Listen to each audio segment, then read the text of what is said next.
Hi மக்களே, இன்னைக்கு chicken குழம்பு ரெசிபி எப்படி செய்யுதுன்னு பார்க்கலாமா? அதுக்கு தேவையான பொருட்கள் 3 நறுக்கின வெங்காயம், 2 தக்காளி, 2 பச்சை மிளகாய், 1 டேபிள் ஸ்பூன் அளவுக்கு இஞ்சி பூண்டு பேஸ்ட், கொஞ்சமா கருவேப்பிலை, கொத்தமல்லி எடுத்து வச்சுக்கோங்க. 1/2 kg போல சிக்கன் எடுத்திருக்கேன். அதை மஞ்சத்தூள் போட்டு நல்லா கழுவி எடுத்து வச்சுக்கலாம். இப்போ ஒரு கடாய் எடுத்துக்கோங்க. அதை நல்லா சூடானதும் அதில் தேவையான அளவுக்கு எண்ணெய் சேர்த்துக்கோங்க. அதில் கொஞ்சமா சோம்பு ஆட் பண்ணிக்கோங்க. சோம்பு நல்லா பொரிஞ்சு வந்ததும் நறுக்கி வச்சிருக்க வெங்காயத்தை சேர்த்து நல்லா வதக்கிக்கோங்க.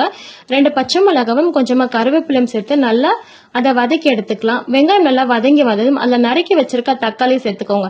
தக்காளி வதங்குறதுக்காக கொஞ்சமா சால்ட் சேர்த்து மூடி போட்டு ஒரு 5 மினிட்ஸ்க்கு அதை ரெஸ்ட்ல விட்டுடுங்க. இப்போ ஒரு மசாலா ஒன்று ரெடி பண்ணிக்கலாம். 1/2 கிலோ சிக்கனுக்கு ஒரு 1/2 டேபிள் ஸ்பூன் அளவுக்கு இஞ்சி பூண்டு paste, chicken masala, red chilli powder, 2 tablespoon அளவுக்கு கர்டு, கொஞ்சமா மஞ்சத்தூள் சேர்த்து நல்லா மேரினேஷன் பண்ணி ஒரு 10 நிமிஷத்துக்கு அதை ரெஸ்ட்ல விட்டுடுங்க. இப்போ நம்ம தக்காளி வெங்காயம் வதங்கிறதுல நல்லா வதக்கிட்டு 1 டேபிள் ஸ்பூன் அளவுக்கு குழம்பு மிளகாய் தூள் சேர்த்துக்கோங்க. அதை சேர்த்து நல்லா வதக்கிட்டு மேரினேஷன் பண்ணி வச்சிருக்க சிக்கனையும் அதில் சேர்த்துக்கோங்க. ஒரு 5 மினிட்ஸ்க்கு அதை நல்லா வதக்கி எண்ணெய் பிரிஞ்சு வந்த உடனே நம்மளுக்கு தேவையான அளவுக்கு தண்ணி அதில் சேர்த்துக்கோங்க.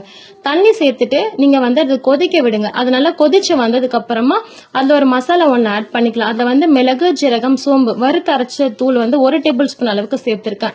நல்லா கொதிச்சு வெந்து வந்ததுக்கு அப்புறமா அதுல கொத்தமல்லி சேர்த்து இறக்குனீங்கன்னா டேஸ்டியான சிக்கன் குழம்பு ரெசிபி ரெடி. நாங்க இதை ட்ரை பண்ணிருக்கோம், வேற லெவல்ல வந்திருக்கு. கண்டிப்பா இந்த வீடியோக்கு நீங்க சப்போர்ட் பண்ணுங்க. தேங்க்யூ.